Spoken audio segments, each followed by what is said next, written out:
Hello दोस्तों, welcome to sleepy classes master series में आज हम बात करेंगे लैंड एंड सी ब्रीज के बारे में। पहले कॉन्सेप्ट समझते हैं, इसका कंटेंट जो है आपको अपने आप समझ में आएगा। तो शुरुआत करने से पहले कुछ बेसिक्स आपको पता होने चाहिए। फॉर एग्जाम्पल, सबसे पहले पॉइंट की बात करें तो हमें पता होना चाहिए warm air being lighter rise करती है, वहीं cold air being denser descend करती है। दूसरा पॉइंट देखें तो जहां पर भी हम वार्म कंडीशंस की बात करेंगे वहां होगा लो प्रेशर, जब हम कोल्ड कंडीशंस की बात करेंगे वहां पर होगा हाई प्रेशर। तीसरी चीज, लैंड और सी की प्रॉपर्टीज में है डिफरेंस। लैंड बहुत जल्दी हीट होता है और बहुत ही जल्दी कूल भी होता है।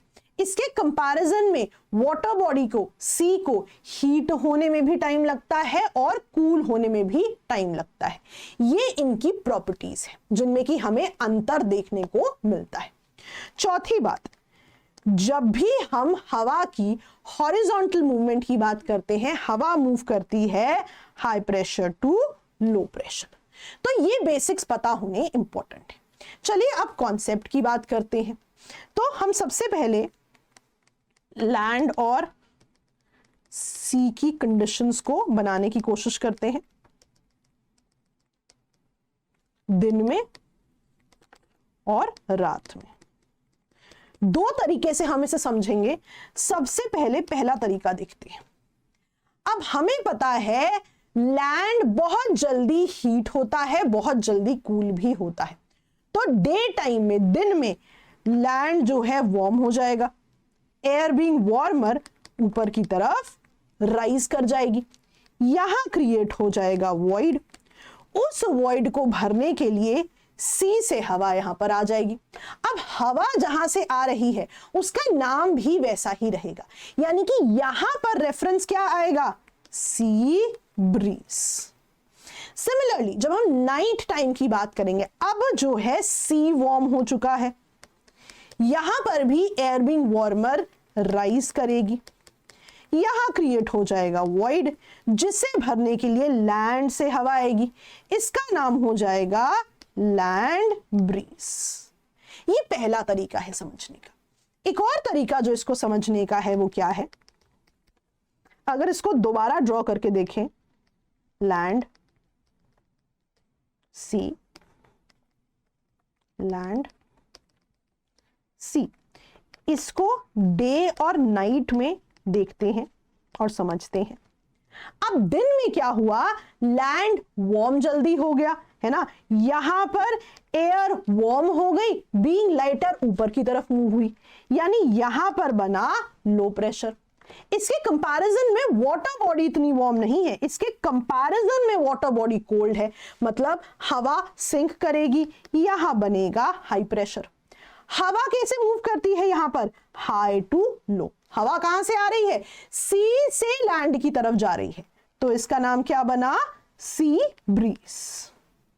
नाइट टाइम की बात करें तो अब सी वार्म हो चुका है ना, एयर बीइंग लाइटर राइज करेगी, यहां बनेगा लो प्रेशर। वहीं जब लैंड की बात करेंगे, जितना जल्दी दिन में वार्म हुआ था उतना ही रात में कोल्ड भी हो जाएगा, यानी एयर सिंक करेगी, यहां पे बनेगा हाई प्रेशर। अब हवा ने कैसे मूव करना है? High to low. हवा लैंड से आ रही है, अब इसका नाम क्या होगा? Land breeze. और यहां पे सीखने वाली बात क्या है कि दिन में जब लैंड वार्म हो रहा था तो सी से जो है कूल हवा जो है लैंड की तरफ आ गई, और रात में जब लैंड कूल हो रहा था, कोल्ड हो रहा था, तो ये हवा सी की तरफ निकल गई। ये मैकेनिज्म देखा जाता है कोस्टल जोन्स में, इसे कहा जाता है मरीन इफेक्ट। तो this is also very important. अब अगर हम कंटेंट पर वापस जाएं तो हमें पता है लैंड और सी की प्रॉपर्टीज जो है डिफरेंस है इन टर्म्स ऑफ हीट। दिन में क्या होता है? लैंड जल्दी हीट अप होता है और वार्म हो जाता है, वहां लो प्रेशर बन जाता है। सी इस समय रिलेटिवली कूल है, वहां प्रेशर है हाई। हवा हाई टू लो जानी है तो हवा सी टू लैंड जाती है, उसे सी ब्रीज कहते हैं। रात में कंडीशंस रिवर्स हो जाती हैं। रात में कंडीशंस कैसी होंगी? हवा आएगी लैंड टू सी, उसे कहा जाएगा लैंड ब्रीज। तो ऐसे ही कॉन्सेप्ट्स आपसे इस मास्टर सीरीज में डिस्कस करते रहेंगे। यदि आप 2026 के लिए प्रिपेयर कर रहे हैं, जरूर शेखर टू शिखर बैच को कंसिडर करें। इसकी डिटेल्स के लिए आप हमारे नंबर्स पे कॉल कर सकते हैं, और फी के यदि कोई भी कंसर्न्स है जरूर इन नंबर पे कॉल करें, जरूर हमें ईमेल ड्रॉप करें, हमारी टीम आपको असिस्ट जरूर करेगी। Thank you so much, bye bye.